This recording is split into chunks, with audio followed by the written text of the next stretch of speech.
Hello everyone, I hope आप सब अच्छे होंगे। आज स्टार्ट करते हैं एक क्विक रिवीजन जो कि रहेगी इंग्लिश इंग्लिश के कुछ इंपॉर्टेंट क्वेश्चंस की। राइट, जो अपना जो स्कोर होगा उसे कमेंट बॉक्स में जरूर बताइएगा। फर्स्ट क्वेश्चन है, which pedagogical approach focuses on immersing students in a language rich environment to naturally acquire language skill.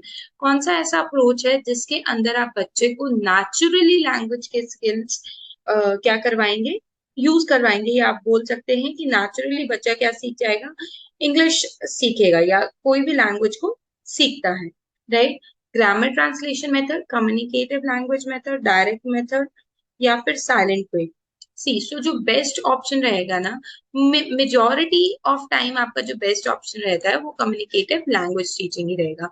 इसकी जो थ्योरी पार्ट है वो ऑलरेडी चैनल पर है, तो वो आप चेक कर लीजिएगा। सोक्रेटिक सेमिनार कब यूज किया जाता है? मेमोराइज करने के लिए, engage करने के लिए, participate in small group discussion. So yes, to participate in small group discussion we use Socratic seminar. Next question है, in the context of language learning the term authentic का मतलब क्या होता है? Fictional, text books, material from real world या return. देखो, अगर authentic देना तो ऐसा दोगे जो रियल वर्ल्ड से कनेक्टेड है। ठीक है, जो रियल वर्ल्ड से कनेक्टेड ही नहीं है तो उसका बच्चों की लर्निंग पे क्या ही फर्क पड़ना है, right? Which pedagogical approach places a strong emphasis on teaching grammar rules and vocabulary? इनमें से कौन सा ऐसा है जो कि ग्रामर रूल और वोकैबुलरी में बहुत ही ज्यादा इंपॉर्टेंट है? तो एज द नेम सजेस्ट, देखिए कौन सा हो सकता है इसमें। ग्रामर ट्रांसलेशन मेथड, क्योंकि ग्रामर पे भी फोकस कर लिया और ट्रांसलेशन पे भी फोकस कर लिया। द जिगसॉ, ये जो टेक्निक है वो किस लिए यूज होती है? लिंग्विस्टिक पजल यानी लैंग्वेज की पजल के लिए, पीसिंग टुगेदर अ स्टोरी, एक स्टोरी फ्रेम करने के लिए, कोलैबोरेटिव लर्निंग के लिए, या ग्रामर को लर्न करने के लिए। The answer is collaborative learning, जहां पे students become expert on different topics, right? Which instructional approach encourages students to express their thoughts and ideas freely? किस में बच्चा अपने आप को freely क्या करेगा, express करेगा? साइलेंट में तो नहीं करेगा, टोटल फिजिकल, तो फिजिकल रिलेटेड हो गया, कम्युनिटी लैंग्वेज लर्निंग या whole language approach. This is the correct answer, which is whole language approach. In the flipped classroom model, students primarily, flipped classroom में होता क्या है exactly? Listen to the lectures in the classes and complete assignment at home, study independently, work in isolation, अकेले पढ़ना या memorize. Flipped में क्या होता है ना, कि बच्चे क्या करते हैं, listen करते हैं किसको, lecture को, और अपनी assignments वो घर पे करते हैं, right? This is the correct one. Four skill approach जो है लैंग्वेज टीचिंग की, the development of which language skill, तो उससे कौन सी लैंग्वेज स्किल्स बच्चे में आती है? तो वही हमें चार लैंग्वेज स्किल्स याद रखनी है, reading, writing, speaking and listening, और LSRW भी बोलते हैं।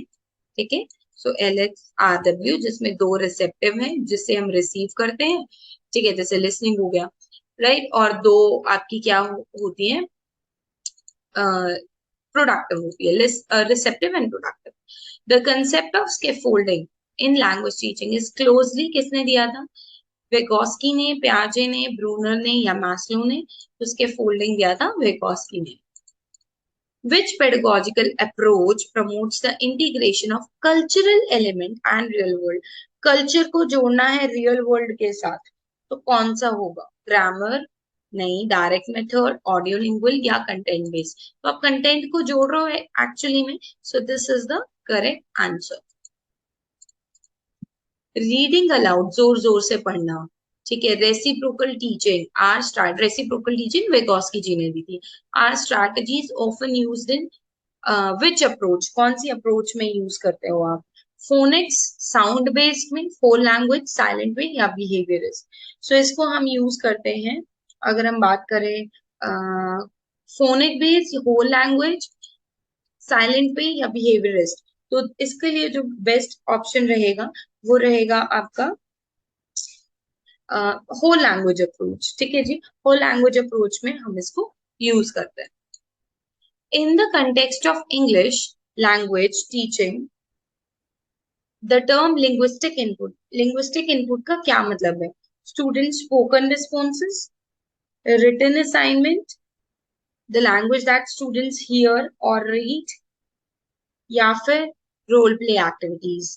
ठीक है, सो लिंग्विस्टिक यानी लैंग्वेज से रिलेटेड है, so it will be the language that students hear और रीड। नेक्स्ट पर चलते हैं, which pedagogical approach focus on teaching language? Physical action से, तो फिजिकल एक्शन वाला ऑप्शन देख लीजिए, silent way, task based, total physical.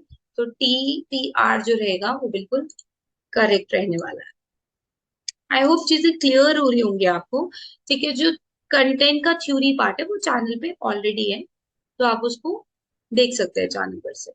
The critical pedagogy approach to language instruction aims to emphasize traditional grammar rules and structure, develop students' ability to communicate in authentic context, foster critical thinking, social justice and societal transformation, या फिर focus solely on vocabulary acquisition। तो इसका जो best answer रहेगा that is foster critical thinking and social justice and societal transformation, right? तो इस चीज को आप ध्यान रखिएगा।